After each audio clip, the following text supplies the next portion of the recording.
What if the first kings of earth were not born here?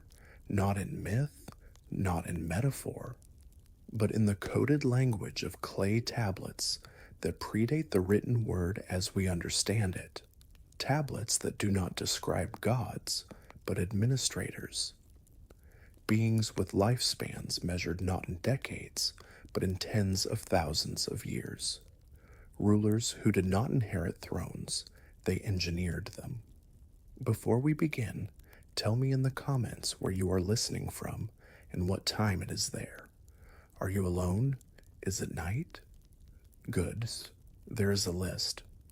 It was found in the dust of Sumer, written in cuneiform so precise it feels like a database entry, not a legend, the Sumerian King List.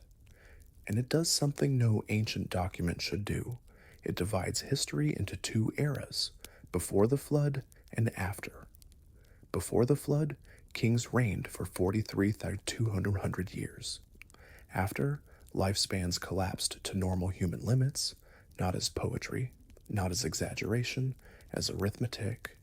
The word they used for these beings was Anunnaki, not gods who demanded worship from the heavens, but gods who walked among the clay, the grain, the blood, gods who worked. Chapter 1, The Arithmetic of Impossible Kings. What if the first kings of earth were not born here, not in myth, not in metaphor, but in the coded language of clay tablets that predate the written word as we understand it, tablets that do not describe gods, but administrators. Beings with lifespans measured not in decades, but in tens of thousands of years. Rulers who did not inherit thrones, they engineered them. Before we begin, tell me in the comments where you are listening from and what time it is there. Are you alone? Is it night? Good. There is a list. It was found in the dust of Sumer, written in cuneiform so precise it feels like a database entry, not a legend, the Sumerian King List. And it does something no ancient document should do. It divides history into two eras, before the flood and after. Before the flood, kings reigned for 43,200 years. After, lifespans collapsed to normal human limits, not as poetry, not as exaggeration, as arithmetic. If you were to hold one of these tablets now, and several exist, scattered across museums in Oxford, Berkeley, Philadelphia, you would feel the weight of clay that has survived 4,000 years. The cuneiform is not decorative. It does not soar into metaphor or collapse into the vagaries of oral tradition. It counts. It lists. It documents. City by city, king by king, year by year. The scribes who carved these wedges into wet clay were not writing mythology. They were creating administrative records, succession lists, the same kind of document you would use to track the CEOs of a corporation, the presidents of a nation, the unbroken lineage of power. Except the numbers are wrong. Not wrong in the sense of error, wrong in the sense of impossible.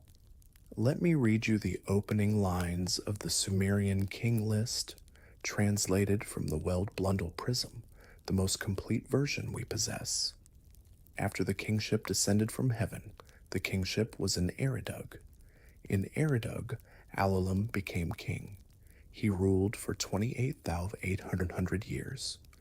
28,800 years, not 28 years, not 280 years, 28,000. The second king, Alal-Jar, ruled for 36,000 years. The third, Enmenlawana, ruled for 43,200 years. 8 kings in total before the flood. Their combined reigns 241,200 years. And then the text says this, and I want you to hear the coldness of it. Then the flood swept over. 5 words, no drama, no divine wrath described in apocalyptic detail.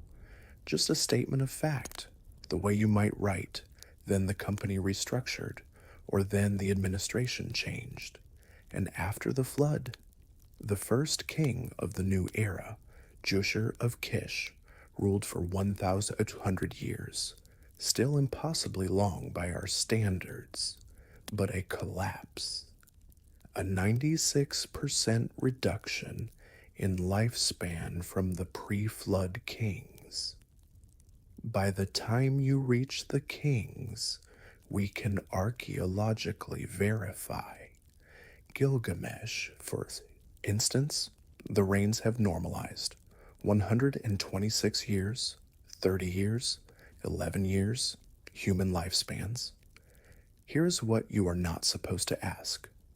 Why does the list treat pre-flood and post-flood kingship as the same category of phenomenon?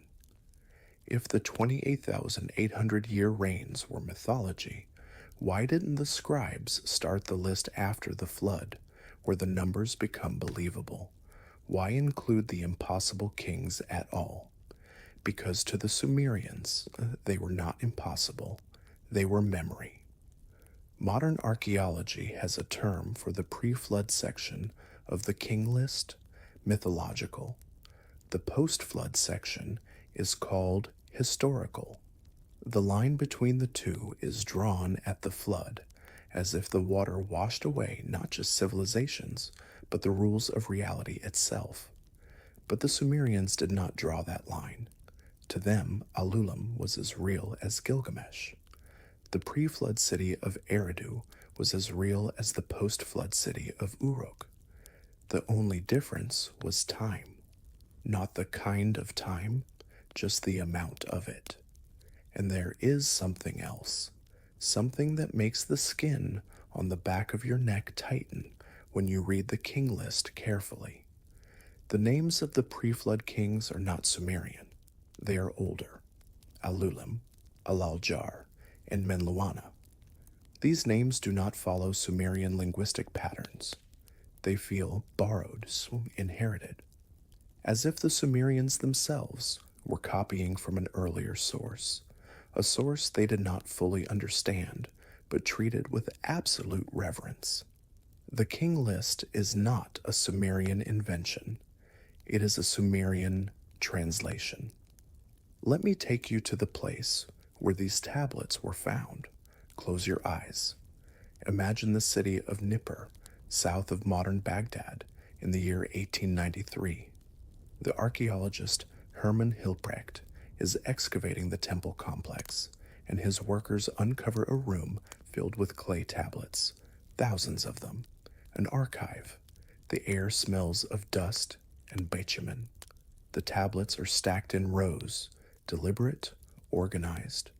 This was not a burial site. This was a library, a repository of knowledge so important that it was preserved in the most durable medium the ancient world possessed, baked clay. Among the tablets is the King List.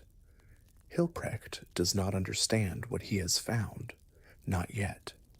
The cuneiform will take years to translate, but even before the translation, there is a feeling in that room, the weight of a silence that has lasted 4,000 years, the sense that you have opened a door that was meant to stay closed.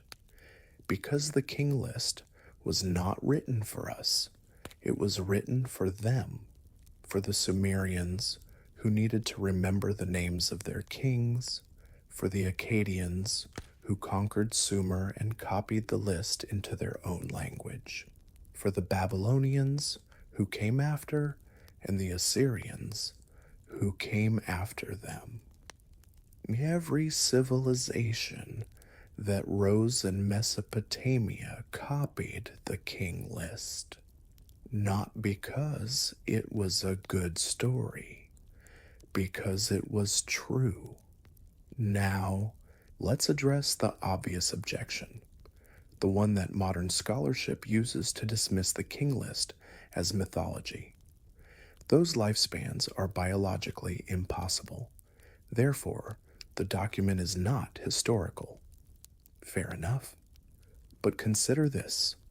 The Sumerian scribes were not stupid. They were the most advanced administrators of their time. They invented writing, mathematics, astronomy, law codes, urban planning. They could calculate the movements of Venus with accuracy that would not be matched until the invention of the telescope. They knew how long a human being lived. They had births, deaths, funerals. They watched their own kings age and die in normal human lifespans. And yet they still wrote 28 1800 years, not as legend, not as metaphor, as data. So either the Sumerians were engaged in a massive coordinated lie that served no political or religious purpose, or they were recording something they believed to be factually true, something that had been passed down to them from an earlier era, an era when kings were not human. There is a phrase that appears in the King List, and it appears in other Sumerian texts as well. A phrase that archaeology treats as poetic, but that reads, when you see it in context, like a technical specification. When kingship descended from heaven, not when kingship was inspired by heaven, not when kingship was blessed by heaven. Descended, a physical movement from one place to another, heaven to earth, and the word used for heaven, does not mean spiritual realm in Sumerian. It means sky, the physical sky, the place where the stars are. Kingship descended from the sky, not as metaphor, as a statement of origin. Let me give you another piece of the puzzle, one that will matter later. The Sumerian King List is not unique. Egypt has a similar document, the Turin King List, compiled during the reign of Rameses II. It also divides Egyptian history into two eras, the reign of the gods and the reign of men. The gods ruled for tens of thousands of years. Then they left, and human kings took over. The same structure, the same division, the same impossible mathematics. India has the Puranas, which list the reigns of the Vedic kings. Some of them ruled for 30,000 years. China has the records of the Grand Historian, which describes the Yellow Emperor and his predecessors as living for centuries, even millennia. Every ancient civilization has a version of this story, not because they copied from each other. Sumer, Egypt, India, and China had no contact during their formative periods, but because they were all remembering the same event, the same era, the same kings. Now here's the question you cannot unask. What if the Sumerian King List is not mythology? What if it is a damaged, incomplete, but fundamentally accurate historical record of Earth's first civilizations, civilizations that were not built by humans, but for humans, by something older? What if the 800-year reigns are not exaggerations, but measurements of lifespans that operated on a different biological clock? What if the flood was not a myth, but a real catastrophic event used to reset a failed experiment? And what if the word the Sumerians used to describe these pre-flood kings, these beings who ruled for tens of thousands of years, who descended from the sky, who engineered the first cities, was not a title, but a name? Anunnaki. Not gods, administrators, the ones who came before. If you touched the clay of the King List now, you would feel the cold weight of a question that has been buried for 4,000 years. Not buried by accident, buried by design. Because the answer, the real answer, means that human history does not begin when we think it does. It begins in someone else's ledger. And we are still living in their system. Chapter 2. The Tablets That Should Not Exist. There are texts that describe the creation of humanity, and then there are texts that describe the manufacture of humanity. The difference is not semantic, it is operational. In the British Museum, catalog number K.3473, there is a tablet written in Akkadian, copied from an older Sumerian source. It is called the Atrahasis Epic. It was excavated from the ruins of Nineveh in the mid-19th century, and when it was translated, it caused a scandal, not because it contradicted the Bible, though it did, but because it read less like scripture and more like a technical manual. Let me read you the opening lines. When the gods were man, they did forced labor, they bore drudgery. Great was the drudgery of the gods, the forced labor was heavy, the misery too much. Not when the gods were divine, not when the gods were in heaven, when the gods were man, when they had bodies, when they worked, when they suffered. If you close your eyes and imagine the weight of this tablet in your hands, you can almost feel the complaint embedded in the clay. This is not worship. This is a labor dispute. The text continues. The Anunnaki, the term used interchangeably with the gods, were divided into two classes. The greater gods, the Igigi, were assigned the task of digging canals, mining minerals, building cities. The work was brutal. The text uses the word dulu, forced labor, corvée, the kind of work that breaks the back and shortens the lifespan. For 3,600 years, the Igigi labored, and then they rebelled, not metaphorically, not spiritually. They went on strike. They burned their tools. They marched to the palace of Enlil, the chief administrator, and surrounded it. The text says they came by night, which is the language of insurrection, not mythology. Enlil's response is telling. He does not smite them. He does not unleash divine wrath. He calls a meeting. The council of the Anunnaki convenes.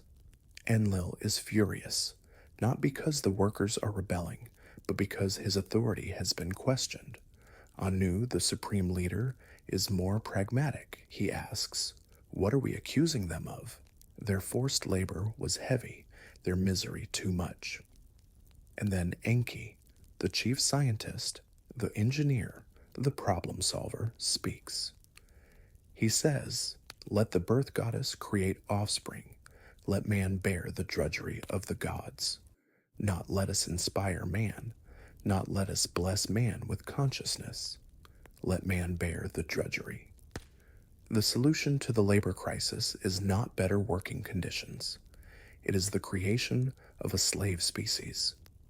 Here's where the text becomes something archaeology does not know how to process. The birth goddess, Ninhursag, also called Nintu, also called Mamu, is summoned. Enki provides the technical specifications. The text says, mix the clay from the Abzu, the clay from above the Abzu, with the flesh and blood of a god. Let the god and man be thoroughly mixed in the clay. This is not poetic language. This is a recipe. Clay, the raw biological material, the base genome, flesh and blood of a god, genetic material from the Anunnaki, mixed together. The word used for mixed is balalu, which means to blend, to combine, to create a hybrids. And then this line, which should not exist in any ancient text, let him be formed from flesh and blood, let him hear the toil of the gods, formed, not born, not shaped by divine hands in some mystical act, formed.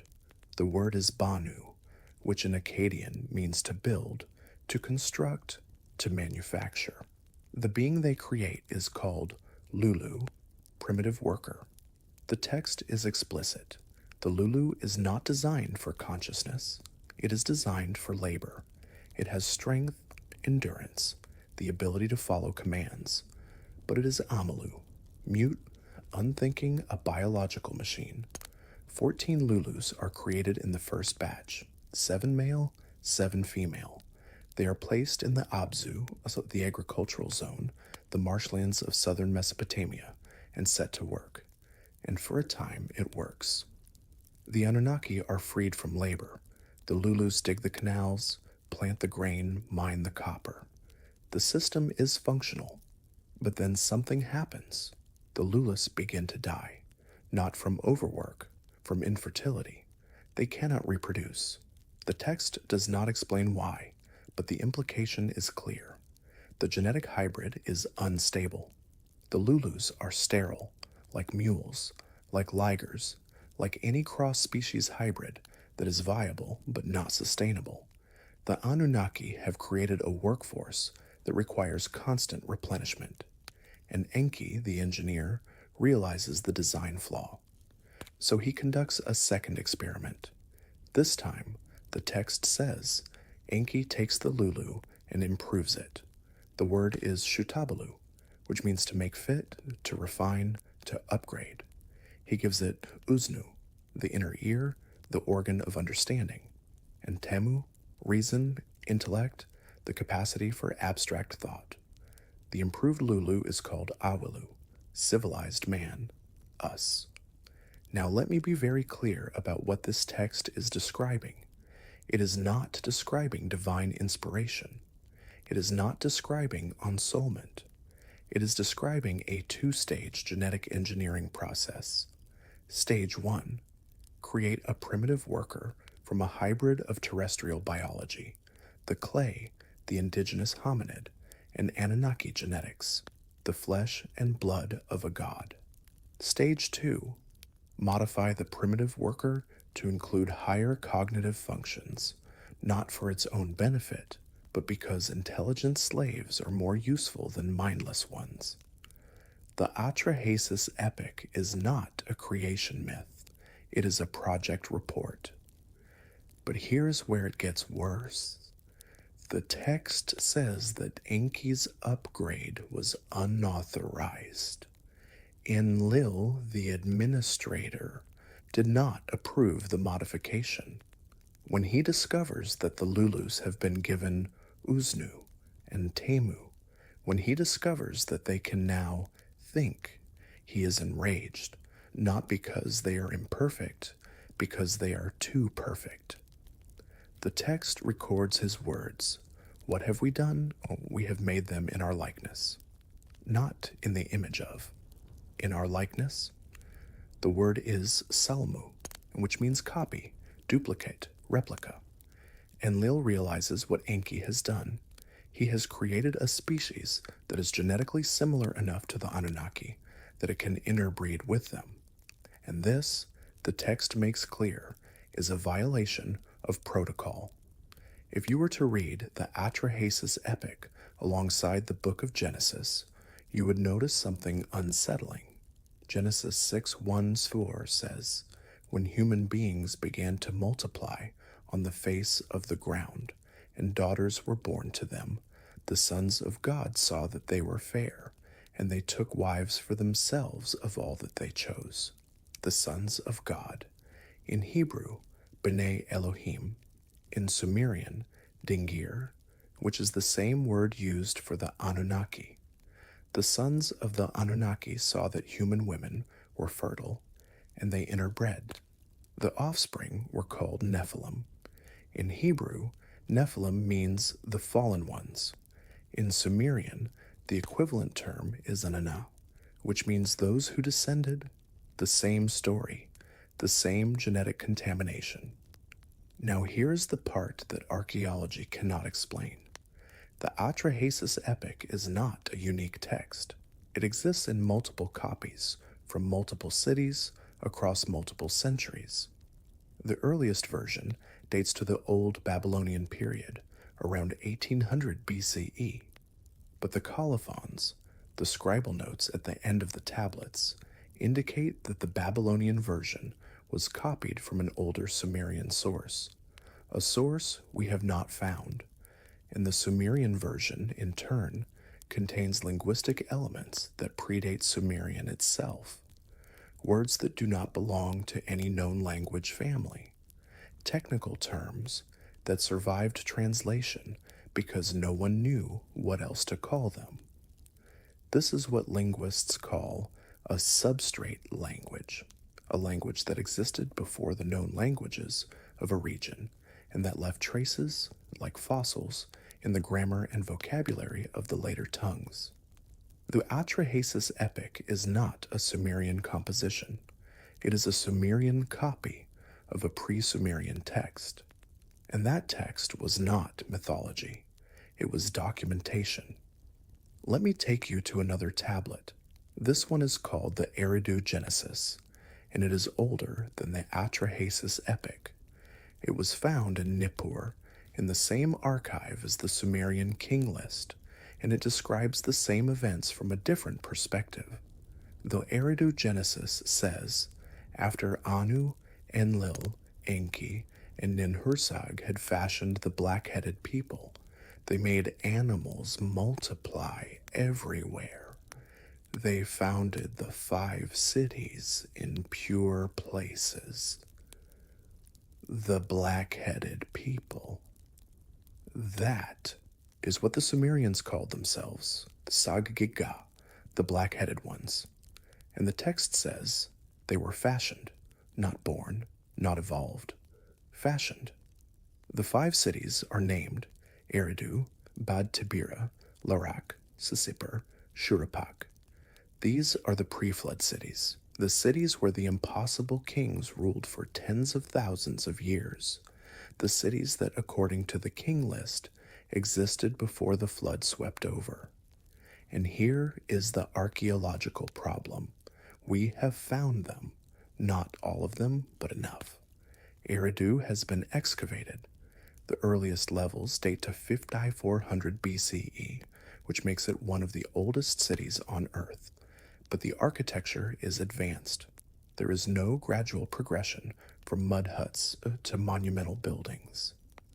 The temple complex at Eridu appears fully formed, with sophisticated irrigation, standardized bricks, and astronomical alignments. It does not look like a first attempt. It looks like a blueprint. If you stand in the ruins of Eridu now, and you can, though it is remote, dangerous, half buried in the Iraqi desert, you will feel the silence of a place that was abandoned not gradually, but suddenly. The smell of dust and salt, the weight of stones that were quarried, shaped, transported, assembled by people who had only just invented the wheel, or so we are told. But the stones are too large, the cuts are too precise, the alignments are too accurate, and beneath the earliest temple there are older foundations that go down into the sand, deeper than any excavation has yet reached. Foundations that the Sumerians themselves did not build, but inherited. The Eridu Genesis continues. When the gods made the black-headed people, they made the animals and creatures of the steppe in abundance. But the noise of mankind became too intense. Enlil was disturbed by the clamor and said to the great gods, "The noise of mankind has become too much. I cannot sleep because of the uproar." And so Enlil decides to exterminate them, not because they are sinful, because they are loud. The flood is not divine judgment. It is noise abatement. Here is what you are not supposed to notice. The Atrahasis epic, the Eridu Genesis, and the Epic of Gilgamesh all describe the flood, but they do not describe it as an act of God. They describe it as an act of God, Enlil, and they describe another god, Enki, opposing the flood. Enki warns Atrahasis, called Ziusudra in the Sumerian version, Utnapishtim in the Akkadian version, to build a boat. He gives him the dimensions. He tells him to seal it with bitumen. He tells him to bring animals, seeds, craftsmen, everything necessary to preserve genetic diversity, not to save the righteous, to save the database. And when the flood is over and Atrahasis emerges, Enlil is furious, not because mankind survived, because Enki disobeyed orders. The text records Enlil's words, "No man was to survive the destruction. How did any man escape?" This is not the language of a disappointed deity. This is the language of a failed extermination protocol. If you read these tablets in sequence, the Sumerian King List, the Atrahasis epic, the Eridu Genesis, a narrative emerges. Not a mythological narrative, a historical one. An extraterrestrial or extra-dimensional species called the Anunnaki arrives on Earth. They establish colonies in Mesopotamia, the 5 cities. They engage in resource extraction, mining, agriculture, genetic research. They create a hybrid workforce, humanity, through genetic engineering. The workforce becomes self-aware. The workforce begins to interbreed with the Anunnaki. The population grows beyond control. Enlil initiates a culling event, the flood. Enki sabotages the extermination and preserves a genetic sample. The Anunnaki withdraw from direct rule. Kingship transitions to human Anunnaki hybrids, the post-flood kings of the Sumerian King List. The civilization collapses and rebuilds over and over as the hybrid bloodlines fragment. This is not mythology. This is policy documentation. And here's the part that will keep you awake. These tablets were not hidden. They were archived in temples, in palaces, in libraries. The Sumerians did not bury this information. They preserved it. They copied it. They passed it down through every civilization that followed. And yet, by the time of the Greeks, it had become mythology. By the time of the Romans, it had become legend. By the time of the Middle Ages, it had been erased entirely, not by time, by translation. Every time the story was translated, from Sumerian to Akkadian, from Akkadian to Hebrew, from Hebrew to Greek, from Greek to Latin, it became more abstract, more metaphorical, more divine. The gods became God. The genetic engineering became creation ex nihilo. The labor dispute became original sin. The flood became divine judgment. The Anunnaki became angels. And we, the Lulu Amalu, the upgraded slave species, forgot that we were made. If you touched the clay of the Atrahasis epic now, you would feel the cold weight of a question that has no safe answer. What if the gods of every religion are the same beings, described in different languages, and none of those languages were equipped to distinguish between God and colonizer?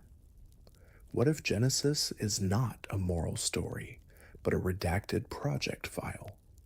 And what if the reason archaeology treats these tablets as mythology is not because they are false, but because the truth would require us to rewrite every history book, every theology, every assumption about what it means to be human, not in defiance of the evidence, but in obedience to it.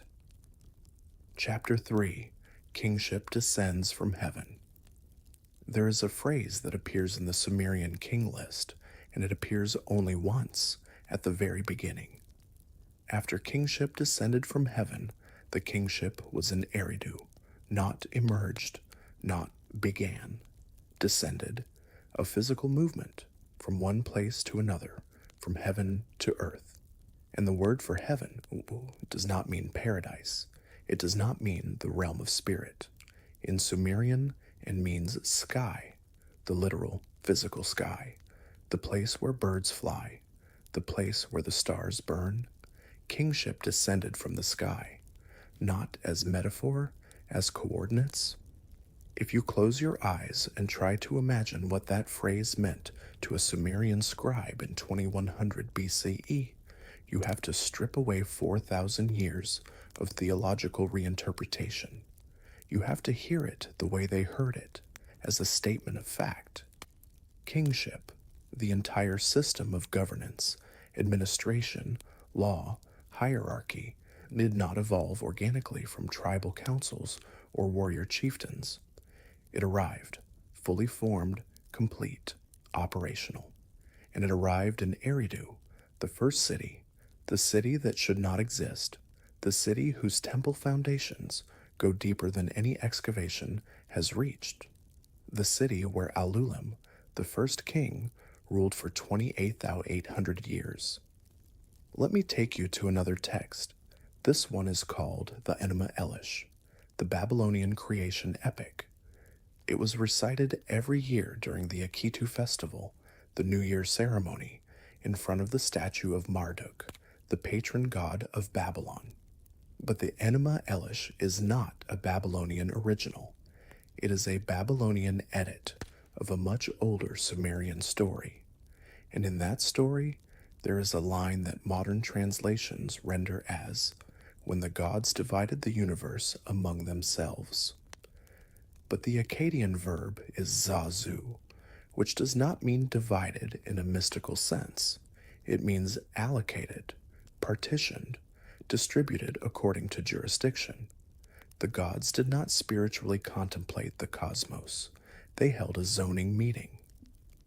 The Enuma Elish describes the structure of the Anunnaki Council with bureaucratic precision.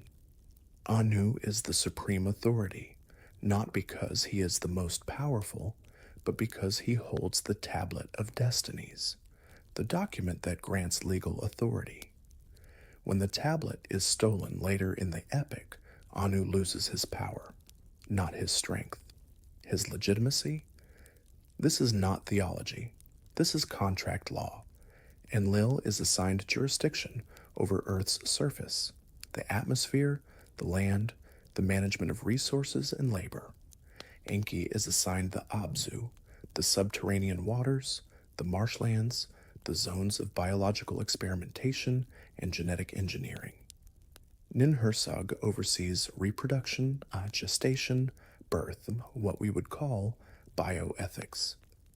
Each of the 7 senior Anunnaki has a portfolio, a domain, a set of responsibilities, and beneath them are the junior Anunnaki, the Igigi, the ones who labor, the ones who rebel, the ones who are eventually replaced by humans.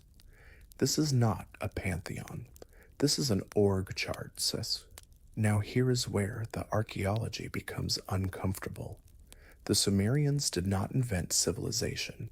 They inherited it. Before Sumer, there was the Ubaid culture, which flourished in southern Mesopotamia from approximately 6500 to 3800 BCE. The Ubaid people built the first temples, the first irrigation systems, the first urban centers. And then, suddenly, around 4000 BCE, their pottery changes, not gradually, not through trade or cultural exchange. It transforms. The distinctive Ubaid ceramic style, elegant, painted, technologically advanced, is replaced by a cruder, simpler style, but the architecture becomes more sophisticated, larger temples, more complex canal systems, standardized bricks. It is as if the people regressed, but the infrastructure advanced. And then, around 3500 BCE, writing appears. Not pictographs, not proto-writing, full cuneiform, administrative tablets, accounting records. The first written words in human history are not prayers or poetry. They are receipts, inventories of grain, lists of livestock, calculations of labor hours. The first use of writing is not to tell stories. It is to manage resources. If you were to map the spread of civilization in the ancient Near East, you would notice something strange. It does not spread gradually like a wildfire from a single point of origin. It appears simultaneously in multiple locations, already advanced, as if someone had seeded it. Eridu in 5400 BCE, Ur in 3800 BCE, Uruk in 4000 BCE, Nippur in 5000 BCE. Each city appears with monumental architecture, irrigation, bronze tools, administrative systems. There is no learning curve, no trial and error, no archaeological evidence of the slow, painful process of inventing agriculture, mastering metallurgy, developing writing. It is so there, fully operational from the first dig level. And beneath each city, there are older foundations. Foundations the Sumerians did not build, foundations they reused.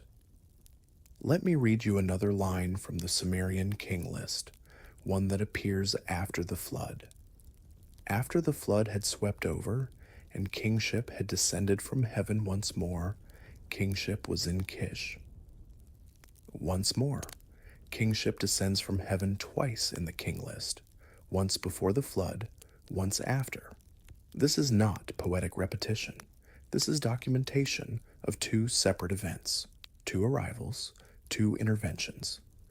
The pre-flood kingship establishes the 5 cities, creates humanity, initiates resource extraction. The post-flood kingship reinstates the system after the extermination event fails. And this is where the evidence becomes undeniable. Every post-flood city is built on top of a pre-flood city. Kish is built on older ruins. Uruk is built on the foundations of Eridu. Babylon is built on the ruins of an earlier settlement, whose name we do not know. The flood did not destroy the infrastructure. It destroyed the population. And when the Anunnaki returned, or when the surviving Anunnaki emerged from wherever they had sheltered, they simply rebooted the system. New cities, new kings, same blueprint. Now, let me show you something that should not be possible. In 1922, archaeologist Leonard Woolley excavated the city of Ur.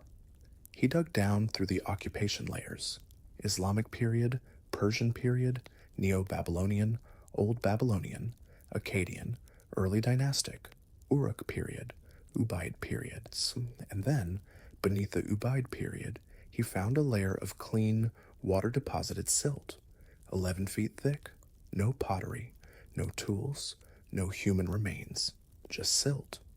And beneath the silt, he found another occupation layer: older houses, older pottery, older graves, a civilization that had been buried by a flood and then built over.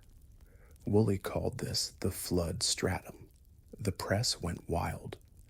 Archaeologist discovers evidence of Noah's flood. But here is what Woolley actually wrote in his report. The flood deposit is not uniform across the region. It appears in Ur, in Eridu, in Shuruppak, but not in Kish, not in Lagash. This was not a global flood. It was a regional catastrophe. A regional catastrophe that destroyed multiple cities simultaneously, deposited 11 feet of silt, and then, somehow, the survivors immediately rebuilt on the same sites, using more advanced techniques than before. Not slowly, not over generations. Immediately, as if someone had provided them with the plans. There is a text called the Instructions of Shuruppak, one of the oldest pieces of wisdom literature in the world, dated to approximately 2600 BCE. Shuruppak is the name of a city, the 5th pre-flood city in the Sumerian King List, and it is also the name of a man, the father of Ziusudra, the Sumerian Noah. The instructions are presented as the advice Shuruppak gave to his son before the flood, and one of the lines reads, "Do not locate a field on a road. It will be destroyed by the labor of the road." That is a very specific piece of advice, too specific. It presumes not just agriculture, but urban planning, roads, surveys, zoning laws. This is not the wisdom of a Bronze Age farmer. This is the wisdom of a city planner. And Shurapak is giving this advice to his son, whom the text calls the preserver of the seed of mankind, not the preserver of righteousness, the preserver of the seed, genetic material. The flood is coming. And Shurapak knows, not because God told him, because Enki told him. Let me take you to one more text, and then I will show you why this matters. The text is called the Eridu Lament, and it was written during the Three period, around 2100 BCE, after the city of Eridu had been abandoned. It is a funeral song for a dead city, and it contains this line: Eridu, the city whose plans were laid by Anu and Enlil. Eridu, the pure city, the righteous city, has been destroyed, whose plans were laid by Anu and Enlil, not whose foundations were blessed, not whose temple was sanctified, whose plans were laid. The word is Geshtogsu, which means design, blueprint, schematic. Eridu was not built by humans, inspired by the gods. It was built from divine blueprints. And those blueprints, the text says, were laid by Anu and Enlil, the two highest-ranking Anunnaki. This is not theology. This is project documentation. Now here is the question that archaeology refuses to ask. If kingship descended from heaven, if the plans for the cities were laid by the Anunnaki, if writing, agriculture, metallurgy, law, and urban planning all appeared suddenly, fully formed with no evolutionary precursor, then what were the Anunnaki doing before they descended? Where were they? And why did they come here? The Enuma Elish provides an answer, though it is buried in the language of mythology. The text says that before the creation of Earth, there was a cosmic war. Tiamat, the primordial mother, gave birth to the first generation of gods.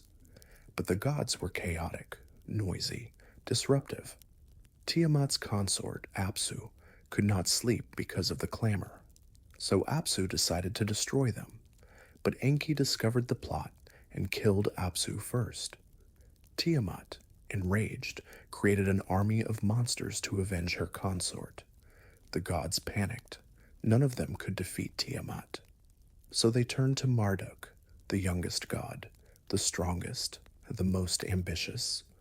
Marduk agreed to fight Tiamat, but only if the gods gave him supreme authority. They agreed. Marduk killed Tiamat, split her body in half, and used the pieces to create the heavens and the earth. This is usually read as a creation myth, but let me read it to you differently. Tiamat is not a goddess. Tiamat is a planet. The Sumerian word Tiamat means the waters of life, but in astronomical contexts, it refers to the primordial ocean, the cosmic sea. Apsu is not a consort. Apsu is the sun. The gods born from Tiamat are not deities. They are planets.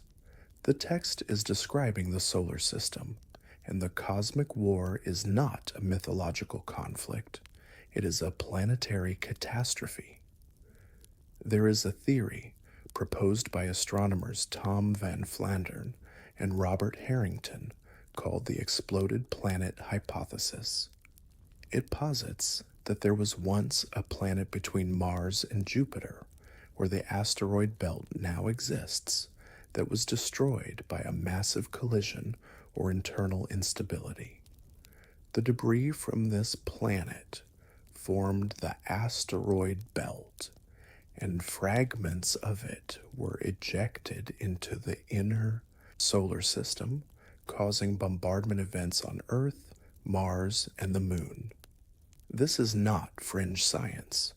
The asteroid belt contains enough material to form a planet roughly the size of Mars, and the spacing of the planets follows a pattern called the Tetius-Bode law, which predicts the existence of a planet exactly where the asteroid belt is, a planet that should exist but doesn't.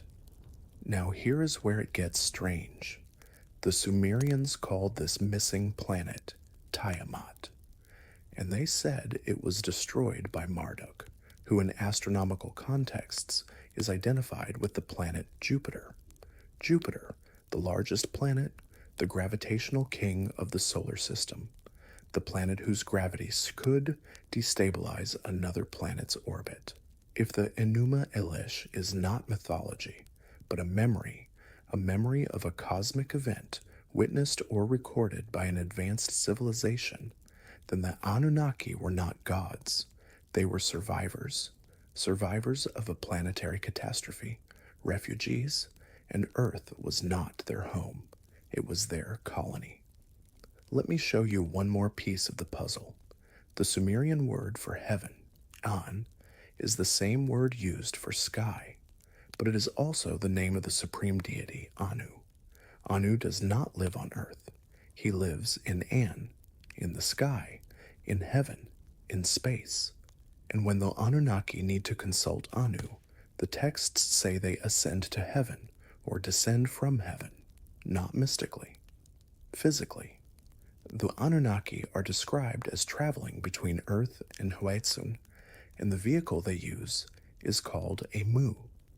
The word mu is usually translated as name or renown, but in the context of the Anunnaki's journeys, it refers to a physical object, a cone-shaped object, a vehicle. In later Akkadian texts, the word becomes shamu, which means that which goes up.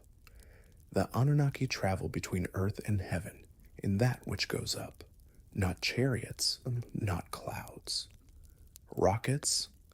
If you stand in the ruins of Eridu now, and you look at the ziggurat, the stepped pyramid that once dominated the city, you will notice something. It is not a temple, not in the way we understand temples. It is a platform, 7 levels, each level smaller than the one below. The top level flat, open to the sky. The Sumerians called it an Temen Anki, the house of the foundation of heaven and earth, not the house of God, the foundation of heaven and earth, a structure that connects the ground to the sky, a structure where the Anunnaki could descend. And if you look at the design, the stepped pyramid, the flat summit, the precise astronomical alignments, it looks less like a place of worship and more like a landing pad. Kingship descended from heaven, not once, twice, before the flood and after the flood. The Anunnaki came to Earth, established colonies, engineered a workforce, extracted resources. The workforce rebelled. The population exploded. The noise became unbearable. Enlil initiated the flood. Enki sabotaged it. The Anunnaki withdrew, not entirely, but enough. They transitioned from direct rule to remote management. Human kings, descended from Anunnaki bloodlines, ruled in their place, and every ziggurat, every temple, every house of the foundation of heaven and earth was not a place to worship the gods. It was a place to summon them, a place where they could descend again. If you touch the stones of Eridu now, the stones that are too large, too precise, too perfectly aligned, you would feel the cold weight of a question that has no comfortable answer. What if every ancient civilization was not trying to reach the gods? What if they were trying to call them back, not because they loved them, but because without them, the system collapses? The kings lose legitimacy. The tablets of destiny are stolen. The blueprints are forgotten.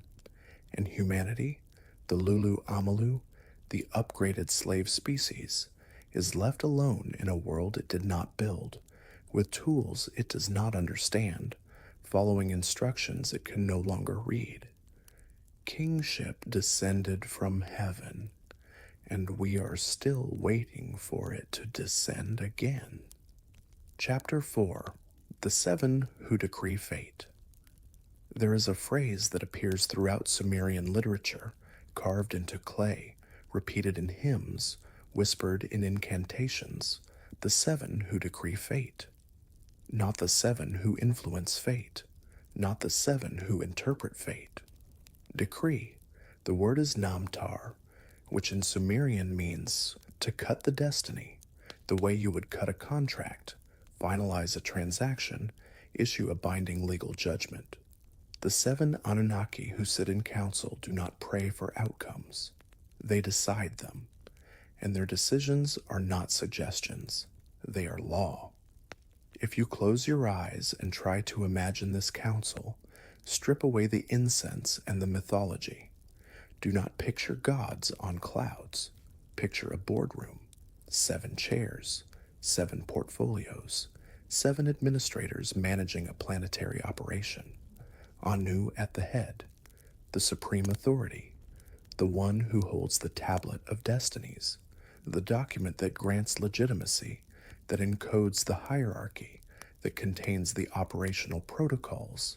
Enlil to his right, the enforcer, the one who controls Earth's atmosphere, its resources, the one who makes the hard decisions, flood protocols, population culling, labor management. Enki to his left, the scientist, the engineer, the problem solver, the one who builds the workers, designs the cities, sabotages the exterminations when he deems them inefficient. Ninhursag beside him, the geneticist, the birth mother, the one who oversees reproduction, gestation, hybridization, the one who mixes the clay with the blood, and then the others, the junior partners, Nana, who oversees the moon and the agricultural cycles, Utu, who oversees the sun and the mining operations, Inanna, who oversees fertility, warfare, and the exchange of genetic material between humans and Anunnaki. 7 roles, 7 jurisdictions, 7 beings whose decisions shape the fate of civilizations, not metaphorically, administratively. Let me take you to the myth of Zu, one of the most unsettling texts in the Sumerian corpus. Zu is a lesser Anunnaki, a servant of Enlil, tasked with guarding the chambers of the Ikur, Enlil's headquarters, in the city of Nippur. And one day, while Enlil is bathing, Zu steals the Tablet of Destinies. The text says, he seized the Tablet of Destinies in his hands. He took away the Enlil ship. The divine decrees were suspended. The divine decrees were suspended, not destroyed, not invalidated, suspended. Because the tablet is not a mystical object, it is a legal document. Whoever holds the tablet has the authority to issue commands, to access the systems, to override protocols. And without the tablet, Enlil loses his power. Not his strength, not his divine nature, his legitimacy. The council panics. Anu asks who will retrieve it. One by one, the gods refuse. Not because they are cowards, but because whoever retrieves the tablet could keep it. This is not a rescue mission. This is a power struggle. Finally, Ninurta, the son of Enlil, agrees to hunt Zu. The battle that follows is not mythological. It is technological. Zu wields the tablet and uses it to deflect Ninurta's weapons. Every arrow, every attack is neutralized because the tablet grants access to the defense systems. Ninurta realizes he cannot win by force, so he uses a weapon that cannot be turned back by the Tablet of Destinies, a backdoor exploit. He kills Zu, retrieves the tablet, and returns it to Enlil. Order is restored, not because justice prevailed, because the chain of command was reestablished. Now, here is what this story reveals. The Anunnaki operate within a technological framework. They have tools, tablets, weapons, vehicles that grant them power. But those tools can be stolen, hacked, repurposed. The Anunnaki are not omnipotent. They are advanced. And advancement is not the same as divinity. Let me show you another fracture in the system. This one involves Enki and Enlil, the two most powerful Anunnaki after Anu. The texts describe them as brothers, but they are not allies. They are rivals. Enlil is the administrator, the enforcer, the one who prioritizes order, efficiency, control. He sees humanity as a resource to be managed, and when that resource becomes unmanageable, he has no hesitation about initiating a reset. Enki is the engineer, the scientist, the one who prioritizes innovation, adaptation, problem solving. He sees humanity as a project, and when the project is threatened, he finds ways to preserve it. The flood is the ultimate expression of their conflict. Enlil initiates the extermination, Enki sabotages it, and the texts are explicit. Enki does not save humanity because he loves them. He saves them because he built them. They are his work, his legacy, and he will not allow Enlil to delete the files. There is a scene in the Eridu Genesis that should not exist in any ancient document. After the flood, when Ziusudra emerges from the boat, Enlil is furious. The text says, Enlil was filled with anger. We agreed together on an oath. How did a living being escape? And then Enki steps forward and says, I did it. I warned Ziusudra, but I did not reveal the secret directly. I caused him to have a dream. This is not defiance. This is plausible deniability. Enki used an indirect method, a dream, a coded transmission, to circumvent the chain of command without technically breaking it. This is not the language of gods. This is the language of corporate espionage. Now, let me show you the third fracture in the council. This one involves Inanna, the youngest of the seven, and the most dangerous. Inanna is not a fertility goddess in the way we understand the term. She is a genetic overseer.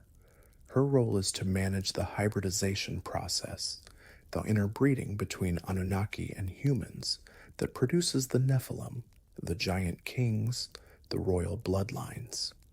But Inanna is ambitious. The descent of Inanna describes her journey to the underworld, the domain of her sister, Ereshkigal, the queen of the dead. Inanna demands entry. She is told she must pass through 7 gates, and at each gate she must remove a piece of her regalia. By the time she reaches Ereshkigal, she is naked, powerless, and Ereshkigal kills her. But Enki creates 2 artificial beings and sends them to retrieve her body. They sprinkle the water of life and the food of life on her corpse, and she is resurrected. This is not a myth about death and rebirth. This is a hostile takeover. Inanna is attempting to seize control of the underworld, the domain that governs the afterlife, the storage of genetic data, the archives of the dead. When she fails, Enki has to rebuild her. The water of life is not a mystical substance. It is a genetic reactivator. Here is what these 3 stories reveal. The 7 who decree fate are not a unified council. They are competitors. They form alliances. They betray each other. They steal from each other. And the fate they decree is not the will of a singular divine intelligence. It is the compromise of 7 conflicting agendas. There is one more text you need to hear. In the Atrahasis epics, after the flood, the council convenes to address the population problem. Humanity has survived. The Lulus are multiplying again. Enlil insists on another culling event. But Enki proposes an alternative. Impose a term on the people. Let there be a third woman who does not bear. Let there be a demon to snatch the baby from the lap of her who bore it. Establish priestesses who are taboo, and so stop childbirth. This is not a curse. This is population control policy. Sterility in 1/3 of women, infant mortality through disease, religious celibacy. These are not punishments for sin. These are administrative solutions to overpopulation. And the text says the council agrees. The fate of humanity is decreed, not by a single god, by committee. If the 7 who decree fate are not gods, but administrators, if their decisions are not divine will, but corporate policy, if their conflicts are not cosmic battles, but internal power struggles, then what does that make us? Not worshippers. Employees, not sinners seeking redemption. Assets in a managed portfolio. And every temple, every ziggurat, every altar where humans have prayed for mercy was not a place of worship. It was a complaint department. The 7 who decree fate are still decreeing, not from heaven, from somewhere. And the fate they decreed for humanity 4,000 years ago, sterility, disease, shortened lifespans, fragmented memory, is still in effect. Not because we are cursed, because the policy was never revoked. Chapter 5. The Flood as Administrative Reset. Every ancient civilization has a flood myth. Not some, not most. The Sumerians have Ziusudra. The Akkadians have Atrahasis. The Babylonians have Utnapishtim. The Hebrews have Noah. The Greeks have Deucalion. The Indians have Manu. The Chinese have Gunyu. The Aztecs have Coxcoxtli. Cultures separated by thousands of miles, by oceans, by millennia, all remember the same event. A flood that covered the world. A flood that destroyed humanity. A flood that was survived by one man, one family, one boat. And if you listen carefully to these stories, not as mythology, but as testimony, you will notice something unsettling. They do not describe the flood as divine judgment. They describe it as policy. Let me take you back to the Atrahasis epic, the oldest and most detailed account of the flood. The text is explicit about why the flood was initiated, not because humanity was sinful, not because they had violated divine law, but because they were loud. The text says, 1,200 years had not yet passed, when the land extended and the peoples multiplied. The land was bellowing like a bull. The god got disturbed with their uproar. Enlil heard their noise and addressed the great gods. The noise of mankind has become too intense for me. With their uproar I am deprived of sleep. The noise of mankind, not their wickedness, not their corruption, their noise. The land is overpopulated. The workers are multiplying beyond the planned capacity. The system is stressed, and Enlil, the administrator, cannot sleep. This is not the language of theology. This is the language of resource management. Enlil's first solution is not the flood. He tries smaller measures first. The text documents them with chilling precision. First, he sends a plague. The population decreases. The noise subsides. Enlil sleeps. But then the text says, 1,200 years pass, and the population recovers. The noise returns. So Enlil sends a drought. The crops fail. Famine spreads. The population decreases again. But 1,200 years later, the population recovers. The noise returns. Enlil tries a third measure. He commands the gods to withhold the rains, to block the rivers, to seal the earth so that nothing grows. Humanity begins to starve. The text describes mothers eating their own children. And still, humanity survives. Because Enki, the engineer, keeps sabotaging the protocols. He teaches humans to fish in the rivers. He shows them how to dig irrigation canals. He gives them agricultural techniques that bypass the drought. Humanity adapts, and Enlil, furious, realizes that incremental measures will not work. The system requires a hard reset. So Enlil convenes the Council of the Anunnaki and proposes the flood, not as punishment, as deletion. The text records his words. The deluge is to sweep us over the cult centers, to destroy the seed of mankind, is the decision of the assembly of the gods. The decision of the assembly, not the will of a single deity, a vote. The council agrees, except for Enki. Enki, the engineer, objects, not because he loves humanity, but because he built them. They are his work, his legacy, his project, and he will not allow Enlil to erase the data. But the decision is made. The council has spoken. The flood will proceed.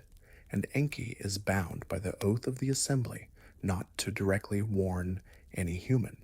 So he finds a loophole. The text says, Enki goes to the reed hut where Atrahasis sleeps. But Enki does not speak to Atrahasis. He speaks to the wall of the hut. Reed hut, wall, wall. Hear, O reed hut. Understand, O wall. Abandon your house, build a boat. Spurn property, save life. The boat which you are to build, its dimensions shall be equal, its length and breadth shall be the same. Roof it over like the Apsu. Enki gives the specifications, length, breadth, height, materials, waterproofing techniques. He does not tell Atrahasis to gather his family. He tells him to gather samples. Take into the boat the seed of all living things. Not take your loved ones. Take the seed, genetic material, breeding pairs, a biological database. This is not a rescue. This is a backup protocol. Atrahasis builds the boat. The text says it takes 7 days. 7 days to construct a vessel large enough to hold representatives of every species, not by hand. That is impossible, unless Atrahasis is not working alone, unless he has help. The text does not say who helps him, but it says that when the boat is finished, Atrahasis throws a feast for the workers. He slaughtered oxen and sheep every day. He gave the people ale, beer, oil, and wine as if it were river water. Workers, plural. Atrahasis did not build the ark alone. He had a construction crew, provided, one assumes, by Enki. And then the flood begins. The text describes it with a precision that feels less like poetry and more like a mission log. The storm was awesome. Adad kept thundering inside the storm. The Anunnaki lifted up torches, setting the land ablaze with their flare. The stillness of the storm came, and the deluge swept over the land. 6 days and 7 nights came the wind and flood, the storm flattening the land. When the 7th day arrived, the storm was pounding. The flood was a war. The sea calmed, fell still. The whirlwind and flood stopped up. The Anunnaki lifted up torches, setting the land ablaze with their flare. This is not rain. This is bombardment. The text describes fire falling from the sky, light so intense it turns night into day. A storm that lasts exactly 6 days and 7 nights, 147 hours. Not a natural disaster, an engineered catastrophe. Now let me show you something that archaeology cannot explain. In 1929, archaeologist Max Mallowan, husband of Agatha Christie, was excavating the city of Ur. He found the same flood stratum Leonard Woolley had found 7 years earlier, 11 feet of clean, water-deposited silt. But beneath that silt, he found something else, a layer of ash, burned remains, charred wood, evidence of fire, not just in Ur, in Eridu, in Shuruppak, in Kish.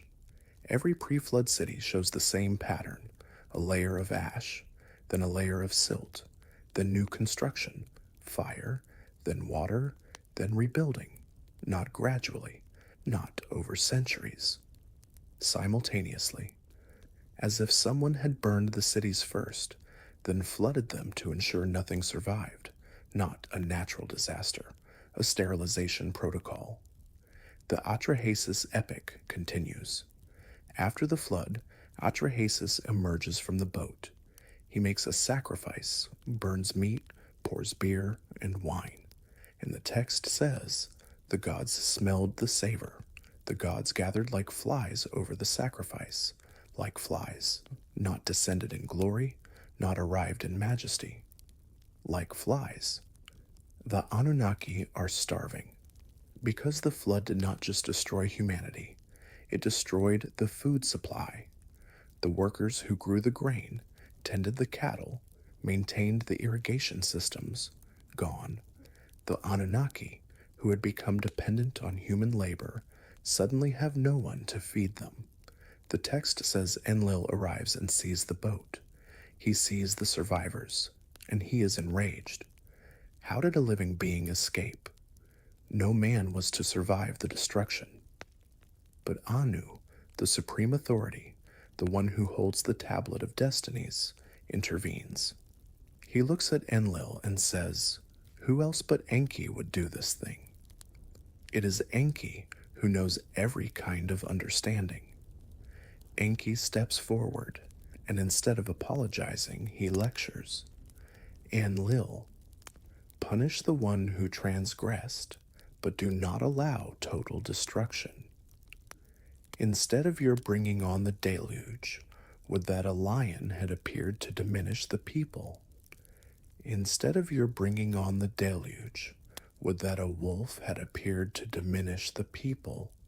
Instead of your bringing on the deluge, would that famine had occurred to slay the land? Instead of your bringing on the deluge, would that pestilence had appeared to devastate the land? Enki is not defending humanity. He is criticizing Enlil's methodology.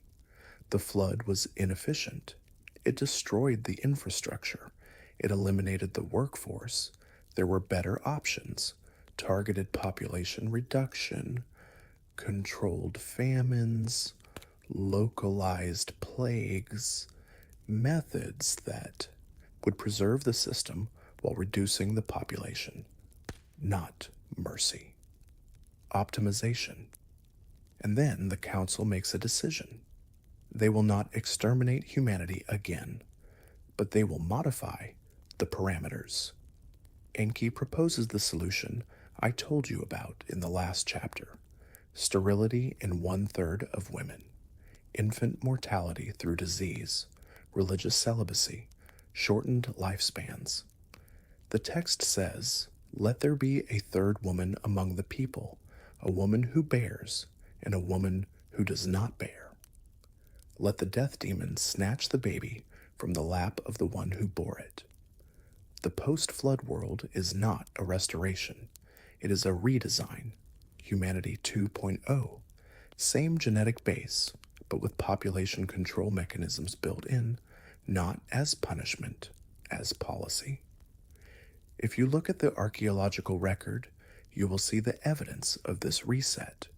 Before the flood, before the silt layer, before the ash, the cities are large, prosperous, technologically advanced. After the flood, the cities are smaller. The populations are reduced. The lifespans recorded in the Sumerian King List collapse from tens of thousands of years to hundreds of years to decades. The pre-flood kings ruled for 2800 years. The post-flood kings ruled for 1,200 years, then 600, then 300, then less. By the time you reach Gilgamesh, the reigns are human length. Not because the kings became human, because the bloodlines were diluted. The Anunnaki withdrew from direct rule. The hybrids, the Nephilim, the giant kings took over. And with each generation, the genetic purity weakened. The lifespans shortened, the memory faded. The flood was not divine judgment. It was an administrative reset. A culling event initiated when the population exceeded capacity and the system became unmanageable. And when the reset failed, when Enki sabotaged the extermination, the Anunnaki adapted. They did not abandon Earth. They transitioned to remote management. Human kings ruled in their place. Ziggurats served as communication hubs, and the population control mechanisms ensured that humanity would never again grow large enough, loud enough, powerful enough to threaten the system. Not in a generation, not in a millennium, but in the slow, agonizing unraveling of genetic memory. If you touched the clay of the Atrahasis epics, now you would feel the cold weight of a question that has no safe answer. What if every natural disaster, every plague, every famine is not random?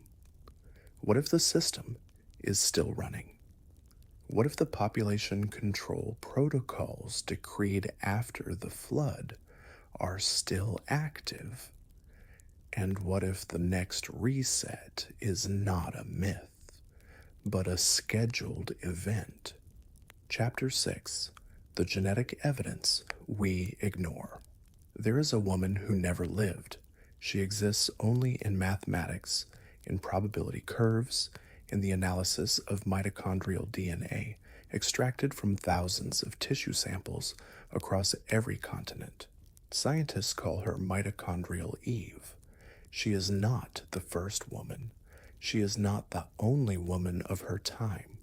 She is the woman from whom all living humans inherited their mitochondrial DNA, the genetic material passed down exclusively through the maternal line, unchanged, unrecombined, a direct thread from mother to daughter across 200,000 years. And here is what makes her impossible. She should not exist, not as a single individual. In a naturally evolving population, genetic diversity spreads, lineages branch. There should be dozens, hundreds of maternal lines surviving to the present day. But there is only one, not because she was special, because everyone else's lineage died out. If you close your eyes and imagine the genetic landscape of early humanity, picture a forest. Thousands of trees, thousands of bloodlines, each one representing a maternal lineage stretching back into deep time. And then, sometime between 150,000 and 200,000 years ago, something happens. The forest burns, not gradually, not tree by tree, all at once. Every maternal lineage is severed except one, and from that single surviving lineage, the entire human population regrows. This is called a genetic bottleneck, and it should not have happened, not naturally. Now, let me show you the other half of the equation. There is a man who never lived. Scientists call him Y chromosomal Adam. He is the man from whom all living humans inherited their Y chromosome, the genetic material passed down exclusively through the paternal line. And here's the problem. He did not live at the same time as mitochondrial Eve. Eve dates to approximately $150,000 to 200,000 years ago. Adam dates to approximately 200,000, 300,000 years ago. They are separated by tens of thousands of years. They could not have been a couple. They could not have been the sole survivors of a catastrophe. They are not the biblical Adam and Eve. They are data points. evidence of two separate genetic bottlenecks, two separate extinction events that culled the human population so drastically that only a handful of lineages survived. Now, here is what archaeology does not want you to ask. What caused these bottlenecks? The standard answer is the Toba supervolcano, which erupted approximately 74,000 years ago and triggered a volcanic winter that nearly exterminated humanity. The problem? The dates don't match. Mitochondrial Eve predates Toba by 100,000 years. Y chromosomal Adam predates it by even more. The bottlenecks happened before Toba, and they happened twice. Not once, as a single catastrophic event. Occurred twice, as if the population was culled, recovered, and then culled again, not by nature, by design. Let me take you to another genetic anomaly. In 2010, a team of scientists sequenced the genome of a 40,000-year-old finger bone found in a cave in Siberia. The bone belonged to a species we now call the Denisovans. They were not Homo sapiens. They were not Neanderthals. They were something else. A third lineage of archaic humans that interbred with both Neanderthals and Homo sapiens. And here is what the genetic analysis revealed. Modern humans carry Denisovan DNA. Not all humans, only some. Melanesians, Australians, Southeast Asians, populations in Oceania carry up to 5% Denisovan DNA. Europeans and Africans carry almost none. This is not random. This is evidence of localized interbreeding. Denisovans did not randomly mate with Homo sapiens across the globe. They interbred with specific populations in specific regions, as if someone were conducting regional trials, testing which genetic combinations were viable, which hybrids were stable, which bloodlines were worth preserving. Now add Neanderthals to the equation. Modern humans carry Neanderthal DNA as well. Europeans and Asians carry approximately 2 to 4% Neanderthal DNA. Sub-Saharan Africans carry almost none. Again, not at random. Localized. And here's the part that makes no sense. Neanderthals were stronger than Homo sapiens. They had larger brains.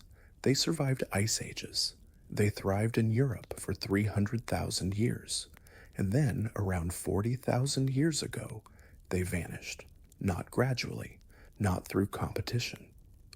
Suddenly, within a few thousand years, every Neanderthal population on Earth went extinct, except for the ones who interbred with Homo sapiens.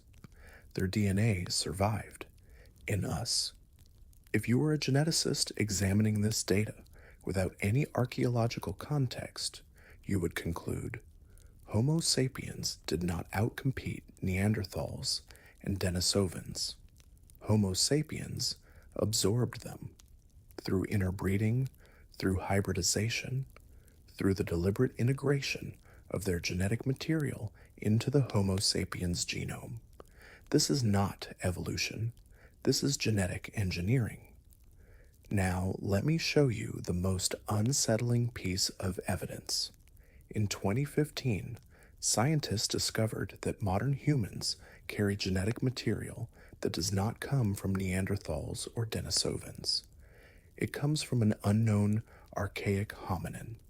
They call it ghost DNA. It appears in the genomes of West Africans, populations that never encountered Neanderthals or Denisovans.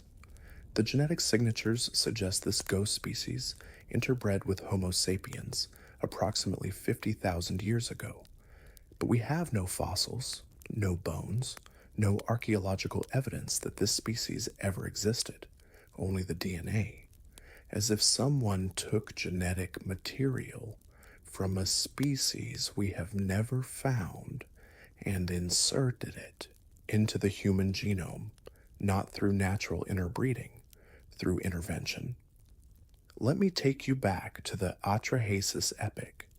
The text says, "Mix the clay from above the Abzu with the flesh and blood of a god. Let the god and man be thoroughly mixed in the clay." Clay, the indigenous hominid, Homo erectus, Neanderthal, Denisovan, the archaic humans who already existed on Earth. Flesh and blood of a god, the genetic material of the Anunnaki, mixed together. The text describes a two-stage process. Stage 1, create the Lulu, the primitive worker, strong, durable, but not intelligent. Stage 2, upgrade the Lulu with Uznu, the inner ear, the organ of understanding, and Temu, reason, abstract thought. If you map this onto the genetic evidence, the pattern becomes clear.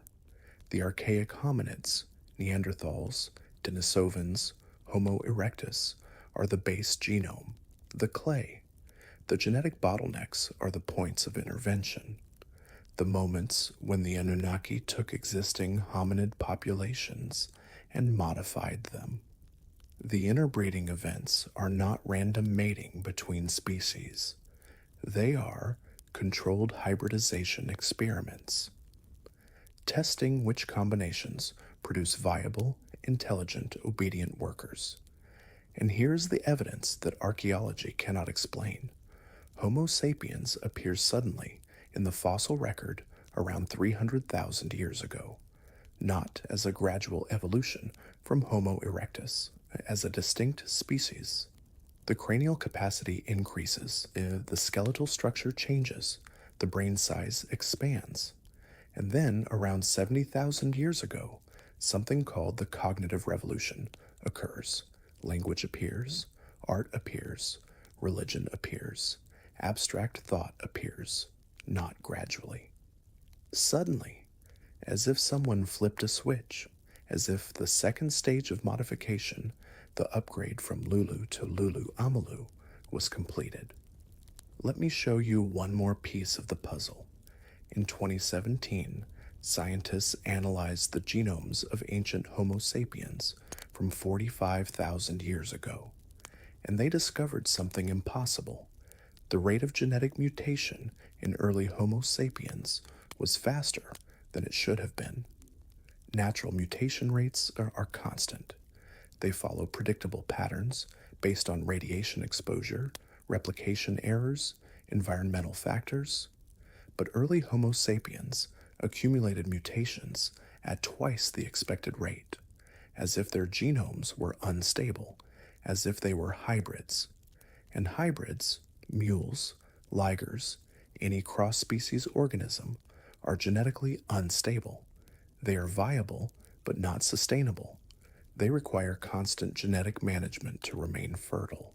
Now here's the question you cannot unask. What if Homo sapiens is not a naturally evolved species? What if we are a designed organism? A hybrid created by combining the genetics of terrestrial hominids with the genetics of an extraterrestrial or extra-dimensional species. What if the missing link is not missing because we haven't found the fossils, but because it never existed? Because there was no gradual transition from Homo erectus to Homo sapiens. There was an insertion event, a moment when the Anunnaki took Homo erectus, or Neanderthal, or Denisovan, and upgraded it, not through natural selection, through genetic modification. And here is the evidence that confirms it. Human chromosome 2. In every other primate species, chimpanzees, gorillas, orangutans, there are 24 pairs of chromosomes. Humans have 23 pairs. Why? Because at some point in our evolutionary history, 2 chromosomes fused together. Chromosome 2 is the result of the fusion of 2 ancestral primate chromosomes. You can still see the evidence. The telomeres, the DNA sequences that cap the ends of chromosomes, are present in the middle of human chromosome 2, as if someone took 2 chromosomes and stitched them together. This fusion event is unique to humans. It does not appear in any other species, and it happened approximately 6 million years ago, right around the time the human lineage diverged from chimpanzees, not gradually. Suddenly, as if someone had edited the genome, reduced the chromosome count, stabilized the hybrid. If you were to read the Atrahasis epic alongside the genetic evidence, the correlation is undeniable. The Anunnaki create humanity by mixing terrestrial hominid DNA, the clay, with Anunnaki DNA, the flesh and blood of a god. The result is a hybrid species, viable, intelligent, but genetically unstable. The population grows. The hybrids interbreed with the Anunnaki, further contaminating the bloodlines. Enlil initiates the flood to exterminate the unstable hybrids. Enki sabotages the flood, preserving a genetic sample. The post-flood world is repopulated with humanity 2.0, genetically modified to include population control mechanisms, shortened lifespans, reduced fertility, increased susceptibility to disease, not as punishment, as quality control. And here's the part that will keep you awake. The genetic modifications are still active. The population control mechanisms are still functional. Mitochondrial Eve and Y chromosomal Adam are not ancient history. They are version numbers. Humanity 1.0 was exterminated in the pre-flood bottleneck. Humanity 2.0 was released after the flood, with the modifications Enki proposed: sterility, infant mortality, shortened lifespans. And we are still running that version, not because we evolved this way, because we were programmed this way.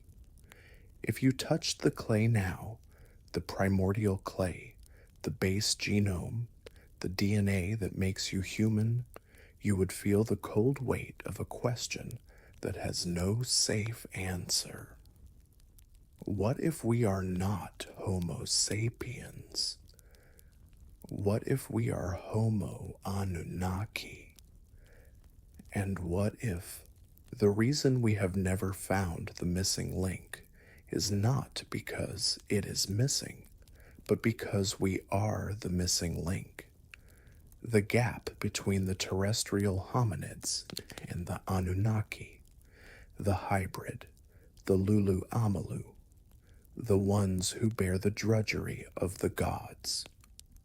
Chapter 7, Kingship as Genetic Franchise. There is a phrase that appears in the royal inscriptions of every ancient civilization. Not sometimes, not in certain dynasties, always, divine right of kings. The king does not rule because he is strong or wise or elected by the people. He rules because he is descended from the gods. His blood is different. His lineage is pure, and that purity must be protected at all costs. If you close your eyes and strip away the pageantry, the crowns, the thrones, you will see what this phrase actually means. Genetic authentication. The king is not chosen, he is verified. His DNA carries the markers of Anunnaki ancestry, and those markers grant him the legal authority to rule, not by consent, by bloodline. Let me take you to ancient Egypt. The pharaohs did not call themselves kings. They called themselves Netjer, which is translated as God, but the hieroglyph is more specific. It shows a staff wrapped in cloth, a symbol of encoded authority. The pharaoh is not a god in the mystical sense. He is a genetic representative of the gods. And to preserve that genetic purity, the pharaohs practice something that modern historians treat as an aberration: incest. Brother married sister, a father married daughter, not out of perversion, out of necessity, because the royal bloodline could not be diluted. If a pharaoh married outside the family, the offspring would lose the genetic markers. The DNA would fragment. the divine right would be revoked. The same pattern appears in Mesopotamia. The Sumerian kings, the ones listed in the king list after the flood, are called Lugal, great man, but the earlier kings, the pre-flood kings, are called En, Lord. The distinction is genetic. The En are pure Anunnaki, or first-generation hybrids. The Lugal are later-generation hybrids, diluted but still carrying enough Anunnaki DNA to claim legitimacy. And the texts are explicit about how this legitimacy is maintained through sacred marriage. Every year during the New Year festival, the king would enter the temple and perform a ritual called the Hieros Gamos, the sacred marriage. He would mate with the high priestess, who represented Inanna, the goddess of fertility and genetic management, not as worship, as genetic recalibration. The priestess was not a random woman. She was chosen for her bloodline, her DNA, her ability to produce offspring that carried the markers. Now, let me show you the evidence that this was not mythology. In 1989, archaeologists excavating the royal cemetery at Ur discovered something unsettling. The tombs contained skeletons of individuals who were significantly larger than the average Sumerian, not by inches, by feet. The largest skeletons measured over 7 feet tall. Their skulls were elongated. Their bone density was abnormal. Their skeletal structure suggested they were not Homo sapiens, or at least not pure Homo sapiens. The archaeologists called them royal anomalies. The texts call them Nephilim. In Hebrew, Nephilim means the fallen ones. In Sumerian, the equivalent term is Anunna, those who descended, the offspring of Anunnaki and humans, the giant kings. The Bible mentions them in Genesis 6:4. The Nephilim were on the earth in those days, and also afterward, when the sons of God went to the daughters of humans and had children by them. They were the heroes of old, men of renown. Heroes of old, men of renown, not metaphor. Documentation. The Nephilim were the royal bloodlines.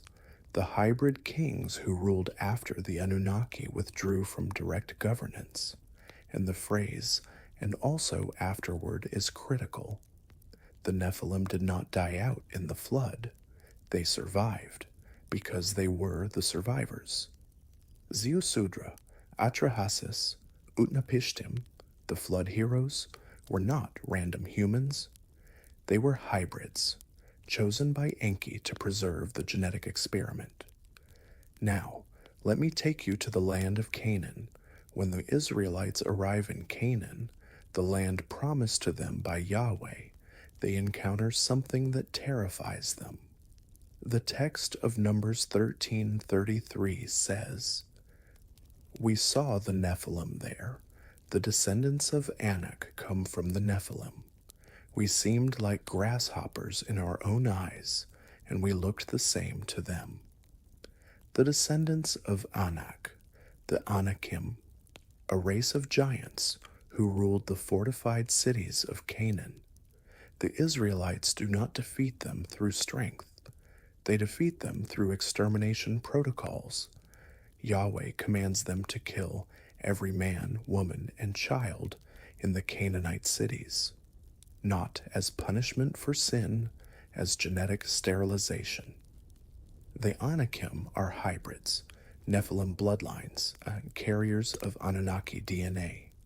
And Yahweh, who in the original Hebrew is one of the Elohim, one of the council of gods, wants them eliminated, not because they are evil, because their bloodline is unauthorized.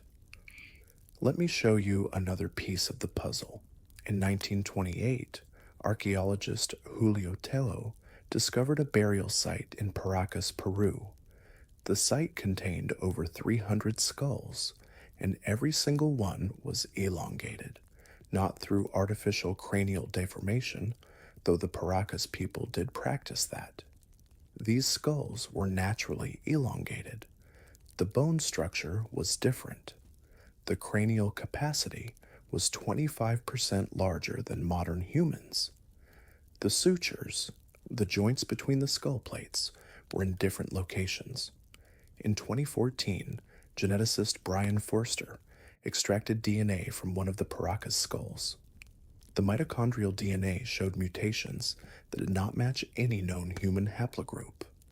Not European, not Asian, not African, not Native American. Unknown.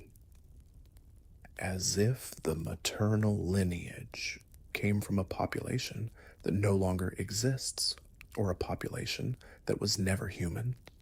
Now, connect the dots. The Sumerian kings claim descent from the Anunnaki. The Egyptian pharaohs practice incest to preserve genetic purity. The Nephilim are described as giants, the offspring of gods and humans. The Anakim are exterminated by divine command. The Paracas skulls show genetic markers that do not match any known human population. This is not mythology. This is documentation of a genetic caste system, a system in which the right to rule is not earned, it is inherited, and it is inherited through DNA that carries markers of non-human ancestry. Here is the question you cannot unask.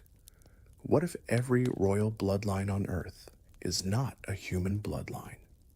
What if the kings, the pharaohs, the emperors, the dynasties are the descendants of the Anunnaki, not metaphorically, genetically? And what if the obsession with pure blood, with royal intermarriage, with divine right, is not superstition, but protocol? A way to ensure that the genetic markers remain concentrated, that the bloodlines remain traceable, that the offspring remain authorized to rule, not by the people, by the system. And here is the part that will keep you awake. The bloodlines are still active. Every European royal family traces its lineage back to Charlemagne, who claimed descent from the Merovingian kings, who claimed descent from the Trojans, who claimed descent from the gods. Every Arab dynasty traces its lineage back to Muhammad, who traced his lineage back to Abraham, who was visited by angels, Elohim, who gave him genetic blessings. Every Asian emperor claimed descent from dragon gods, the celestial beings, those who came from the sky. The bloodlines are not ancient history, they are current. And if you examine the genealogies of the most powerful families on Earth, the ones who control banks, corporations, governments, you will find that they all trace back to the same source, not through coincidence, but through design. Kingship is not a human institution. It is a franchise. And the Anunnaki are still the franchise holders. Chapter 8, The Departure and the Curse. There is a moment in the historical record when the Anunnaki vanish, not gradually, not over centuries. Suddenly, in the Sumerian texts, they are everywhere, building cities, decreeing fates, walking among humans, mating with them, ruling them. And then, after the Akkadian Empire collapses around 2154 BCE, the Anunnaki are gone. They stop appearing in royal inscriptions. They stop receiving offerings in the temples. They stop speaking through priests. The tablets go silent, and humanity is left alone. If you close your eyes and imagine this departure, do not picture a divine ascension. Picture an evacuation. The texts that describe this moment do not use the language of transcendence. They use the language of abandonment. Let me take you to the Lament for Sumer and Ur, a text written after the fall of the Urdu third dynasty around 2000 BCE. The text describes the destruction of the Sumerian cities, not by invading armies, but by divine decree. The gods themselves order the annihilation of Sumer. The text says, Enlil called the storm. The people mourn. Winds of abundance he took from the land. The people mourn. Good winds he took away from Sumer. The people mourn. Enlil does not defend Sumer. He destroys it. And then the text says something even more unsettling. And Enlil, Enki, and Ninhursag have decided its fate. They have abandoned the city. They have left the sanctuary. The divine powers of Sumer have been altered. They have abandoned the city. Not they grieve for the city. Not they will return to the city. They have abandoned it. And the divine powers, the me, the tablets of knowledge, the technologies that allowed Sumer to function, have been altered, not destroyed, altered, as if someone changed the access codes, revoked the permissions, locked the gates. Now let me show you what happens after the departure. The cities do not disappear, the people do not vanish, but the knowledge does. Within a single generation, the Sumerians forget how to build ziggurats. They forget how to maintain the irrigation canals. They forget how to read the stars. The cuneiform becomes simpler, cruder. The administrative tablets stop recording complex mathematics and revert to basic inventory lists. It is as if the entire civilization suffers a cognitive collapse, not because they were conquered, because the ones who taught them, who managed them, who provided the blueprints, left. There is a text called the Era Epic, written during the Babylonian period, around 1000 BCE. It describes a conversation between Era, a war god, and Marduk, the chief god of Babylon. Marduk says, "When I stood up from my dwelling, the regulation of heaven and earth disintegrated. The waters rose and covered the land. When I returned and entered my dwelling, I could not find craftsmen. The secret lore of heaven and earth had been forgotten. Marduk leaves. The system collapses. And when he returns, the craftsmen are gone. The knowledge is gone, not because humans stopped learning, because the teachers stopped teaching. But here's the critical question. Why did they leave? The texts provide an answer, though it is buried in the language of mythology. The Enuma Elish contains a promise.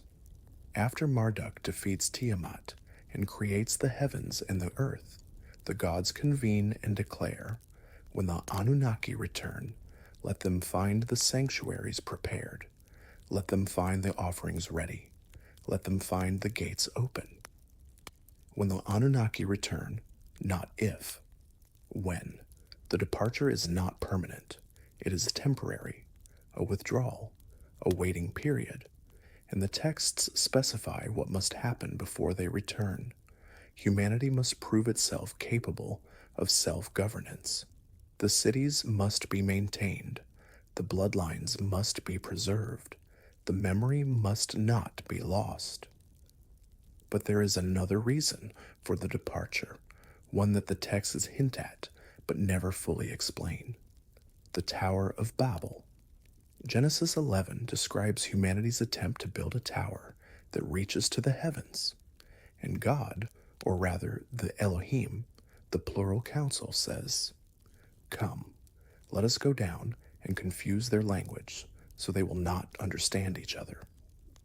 Let us, plural, not a single deity, a council decision.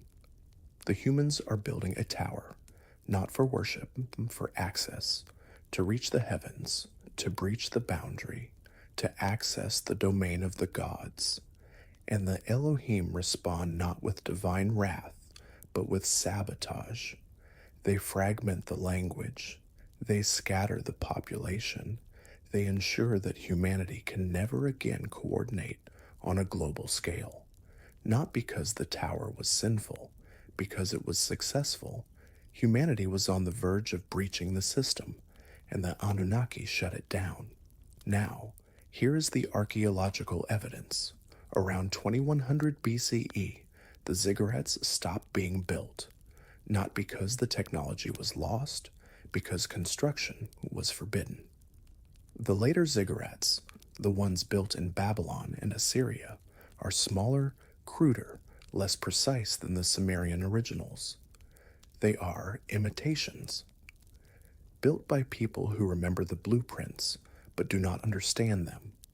And every ziggurat has the same design, a stepped pyramid with a flat summit, not a temple, a landing platform, a place where the Anunnaki could descend when they return. But the texts also describe a curse. In the Epic of Gilgamesh, after the flood, Utnapishtim is granted immortality by the gods, but the rest of humanity is cursed with death. The text says, "The life that you are seeking, you will never find." When the gods created man, they allotted to him death, but life they retained in their own keeping. Death is not a natural consequence of biology. It is an allotment, a design feature, implemented after the flood to ensure that humanity never again becomes powerful enough to threaten the system. Shortened lifespans, increased mortality, genetic decay, not as punishment, as quality control. And here is the final piece of the puzzle. The Anunnaki did not leave Earth, they left the surface. The texts repeatedly describe the Anunnaki retreating to the Abzu, the subterranean realm, the deep waters, the hidden places beneath the earth. Enki's domain, the place where the genetic experiments were conducted, the place where the Lulus were created. The Anunnaki did not ascend to the stars. They descended into the earth, and they are still there, waiting, not for worship, for the conditions of return to be met. Chapter 9, The Modern Echoes and the Conspiracy of Forgetting. There is a question that archaeology refuses to ask. Why do we treat these texts as mythology when they read like documentation? The Sumerian King List is not poetry.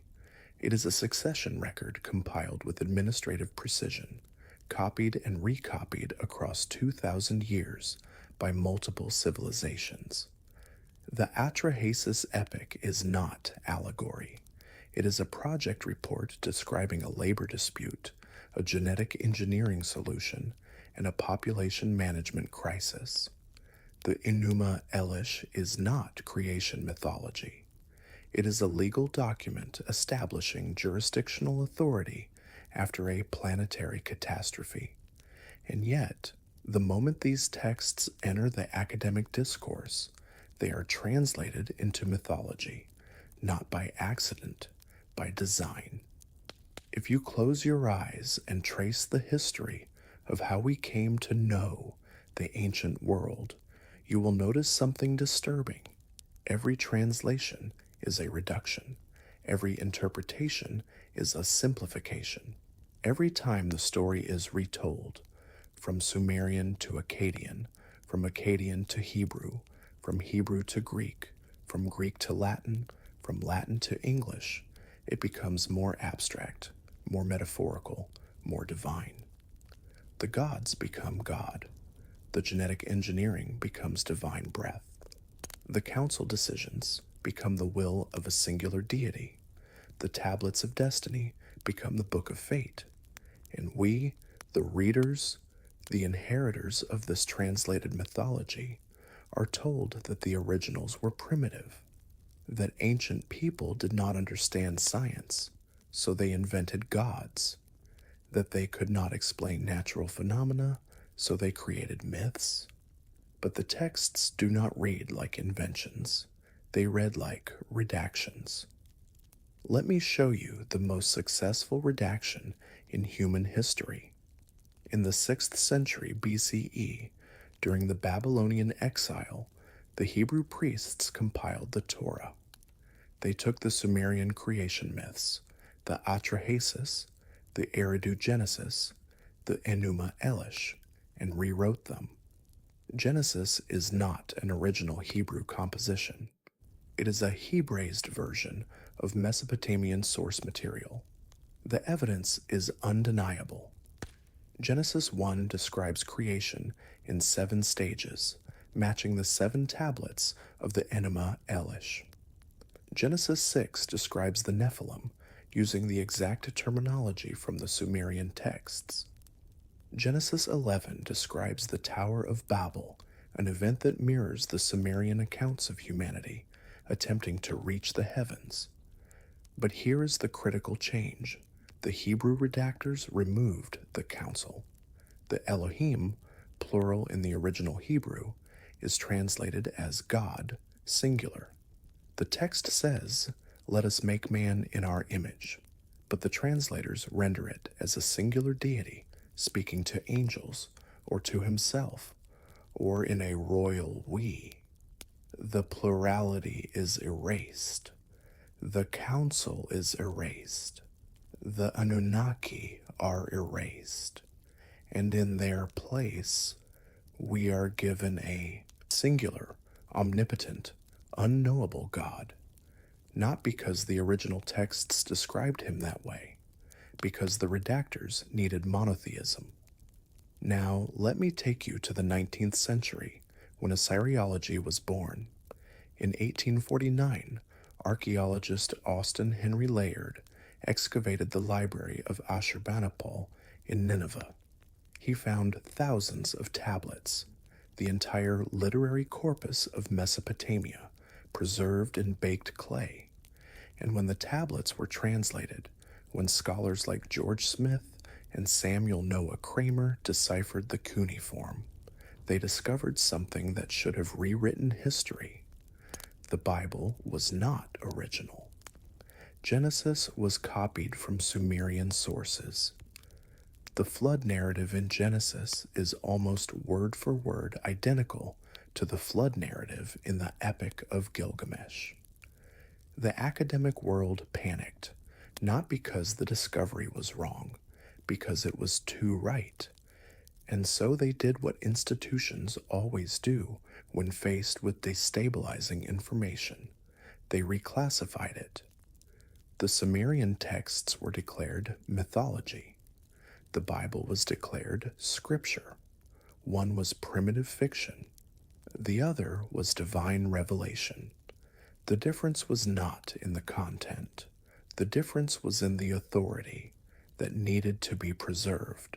But here is what they could not erase: the anomalies, the impossible lifespans in the King List, the technical precision of the Atrahasis genetic engineering protocols, the astronomical knowledge encoded in the Mullapin tablets, knowledge of planetary movements that should not exist in the Bronze Age, the megalithic architecture, ziggurats, pyramids, stone circles that defy explanation with Bronze Age tools.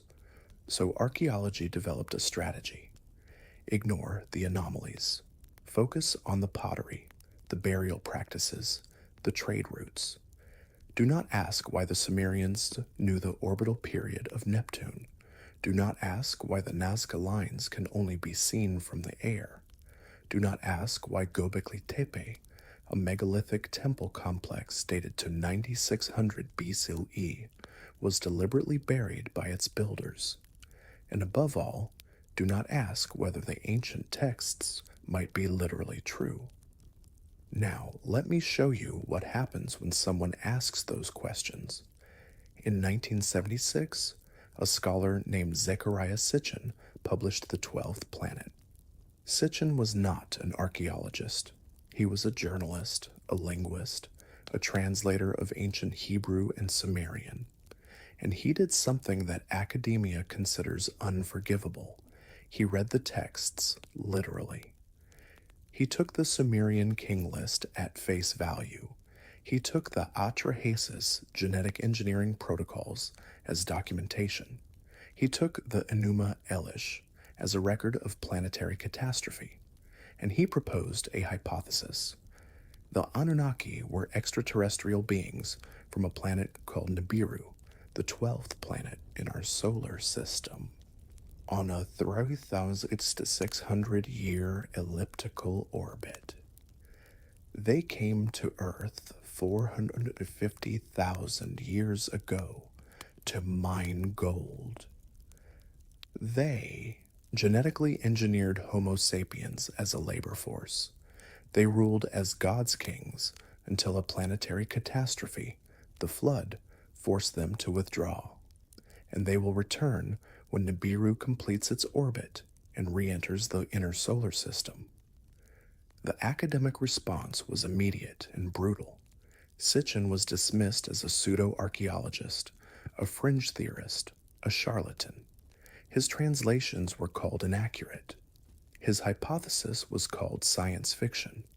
But here is what they could not disprove. The Sumerian King List does list impossible lifespans. The Atrahasis epic does describe genetic engineering. The astronomical tablets do contain knowledge that should not exist. Sitchin's error was not in his reading of the texts. His error was in saying it out loud. Because once you accept that the texts are literal, you must accept the implications. Human history is not what we have been told. Civilization did not evolve naturally, and we are not alone. We never were. Now, fast forward to 2017, the U.S. government declassifies footage of unidentified aerial phenomena, UAPs, objects moving at impossible speeds, making instantaneous right-angle turns, defying the laws of physics. The Pentagon admits these objects exist. We do not know what they are. And suddenly, the question that was forbidden for a century becomes mainstream. Are we being visited? But here is the question no one asks. What if they never left? What if the UAPs are not visitors from another star system, but residents who have been here all along, withdrawn, hidden, waiting, in the Abzu, in the deep places, in the places we do not look? The Anunnaki did not leave Earth. They left the surface. The texts say so explicitly. Enki's domain is the Abzu, the subterranean waters, the underground facilities, the hidden laboratories. And the Enuma Elish contains a promise. When the Anunnaki return. Not if. When. The conditions of return are specified in the texts. Humanity must reach a certain population threshold. Technology must advance to a certain level. The bloodlines must be traceable. The memory must be preserved. And we have met those conditions. Global population, 8 billion. Technology, artificial intelligence, genetic engineering, space exploration. Bloodlines, genealogical databases, DNA testing, perfect traceability. Memory, the tablets have been translated, digitized, disseminated. Everything is in place. The ziggurat is ready. The gates are open. And here is the final terrifying question. What if the return is not a rescue? What if the Anunnaki are not benevolent gods returning to save their children, but managers returning to audit their project, not to uplift us, to evaluate us, to determine whether humanity 2.0 is functioning as designed, or whether it is time for humanity 3.0. Chapter 10. The question you cannot unask. What if the first kings of Earth were not born here? We opened with this question. And now, after following the clay tablets through dust and silence, after tracing genetic bottlenecks backward through 200,000 years, after reading the flood not as judgment, but as administrative reset. Now you must answer it for yourself. But before you do, let me show you what that answer costs. If the Anunnaki were the first kings of Earth, then every assumption about human history collapses. Civilization did not evolve, it was installed. Religion is not humanity reaching toward the divine, it is humanity remembering the managers. Free will is not a philosophical question, it is a design parameter. And we, Homo sapiens, the wise ones, the ones who painted caves and built cathedrals and split atoms, we are not the pinnacle of evolution. We are version 2.0 of a labor program, upgraded from the Lulu, modified with Uznu and Temu, released into production after the flood with population control protocols embedded in our genome, not as punishment, as optimization. Close your eyes now. Feel the weight of your own body, the rhythm of your breath, the electrical hum of thought moving through neurons. Ask yourself, is this mine, or is this the result of modifications made 200,000 years ago in a laboratory beneath the marshlands of Sumer? When you feel the fear of death, the shortening of telomeres, the inevitable decay programmed into every cell, is that natural? Or is that the lifespan limitation imposed by Enki's post-flood compromise, the one that reduced human life from thousands of years to decades? When you feel the drive to reproduce, to build, to compete, to work, is that free will? Or is that the residual programming of the Lulu, the primitive worker, the being designed to bear the drudgery of the gods? Here is the pattern we have traced. The Sumerian King List documents rulers with lifespans of 28 to 800 years, followed by a catastrophic flood, followed by the sudden collapse of lifespans to human norms, not mythology. Data. The Atrahasis epic describes the creation of humanity through genetic engineering, followed by overpopulation, followed by an extermination protocol that was sabotaged by the engineer who built us, not allegory. Documentation. The genetic evidence shows two bottleneck events that culled humanity to near extinction, followed by rapid cognitive development that has no evolutionary precursor, not anomaly.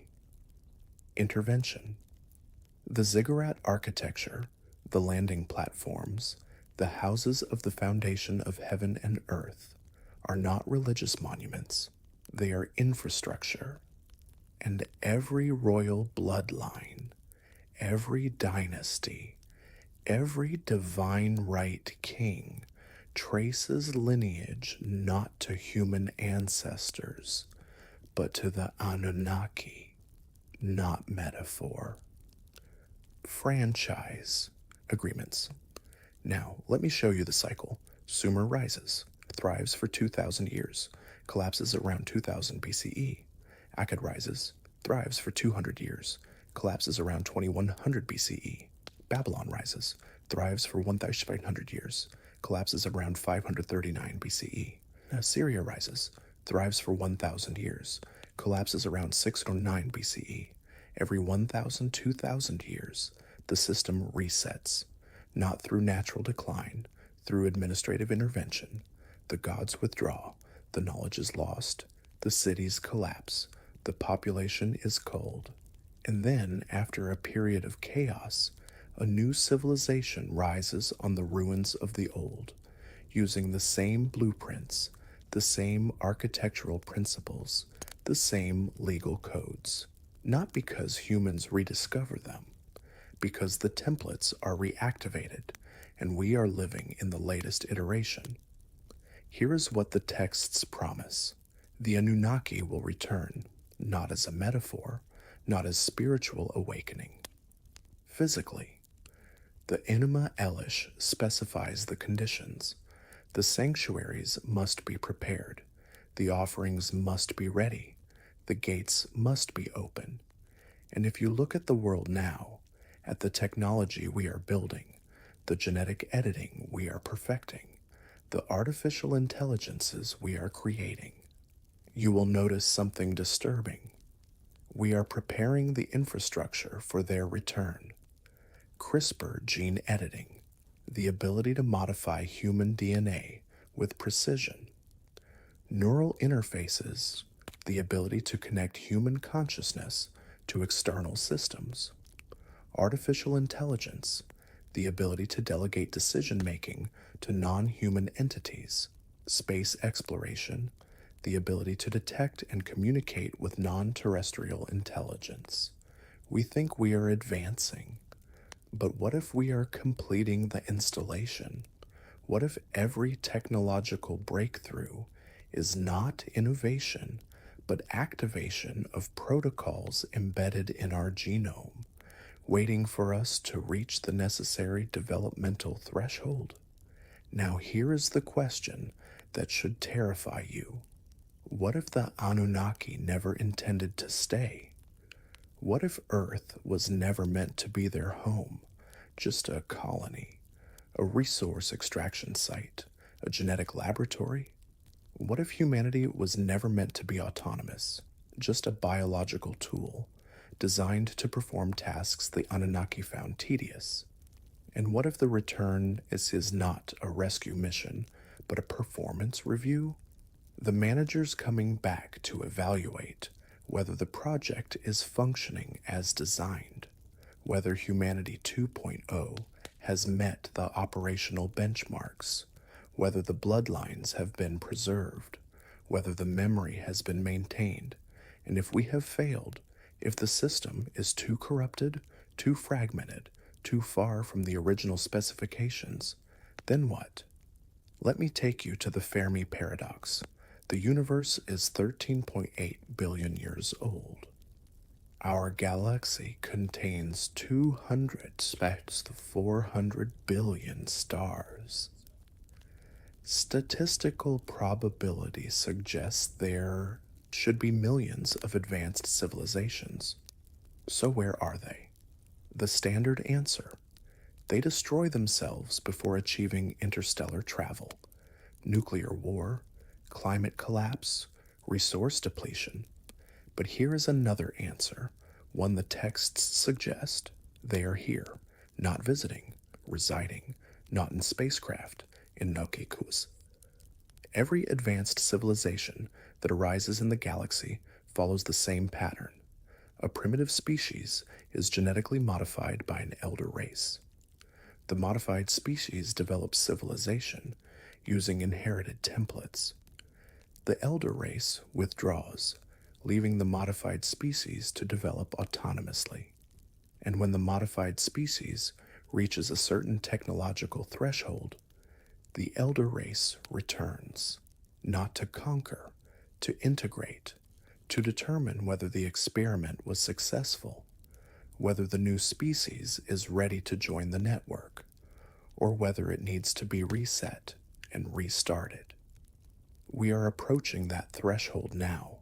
Global communication networks, genetic databases, artificial intelligence, space infrastructure, all the pieces are in place. The ziggurat is built, the gates are open, and the question is not whether the Anunnaki will return. The question is, what will they find when they do? Here is what I want you to do. Turn off the lights. Sit in the darkness. Feel the weight of the silence that has lasted 4,000 years since the Anunnaki withdrew. Feel the cold of a room at 3 a.m., the hour when the veil is thinnest, when the programming loosens, when you can almost remember what was erased.